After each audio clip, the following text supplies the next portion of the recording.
Here's a quick guide on how to ruin your 20s. First and foremost, consume content and get angry. If you are getting angry, you are being monetized. Do not ask questions that may sound stupid. 99% of the time, everyone else is thinking the same question as you anyway, and whoever asks it first will be seen as the fool forever. To ensure a restless night, crank up a stimulating video before bed.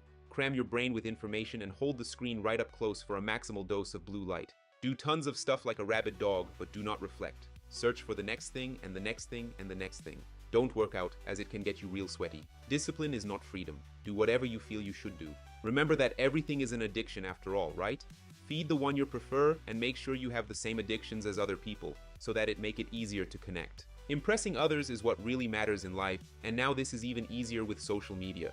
You should also always pay attention and listen to what everyone tells you, as they are always right and you're always wrong. Make sure you stay connected with everyone all the time. You do not want to experience the fear of missing out on stuff. Be a consumer, not a creator. The internet unlocked this, and now it is your duty to keep going. Do not update your worldviews. One of the best things you can do, especially if you're unsure what you're passionate about, is to wait for inspiration to strike.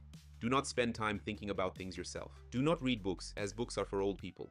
Remember to eat fast food, as there's no time to waste, while also decreasing the number of minutes you stay asleep. It's cool to never figure out why you feel the way you do. Aren't we all part of the stars and the universe anyway? Do not overcomplicate things and struggle to fix the holes in the ground. Good luck.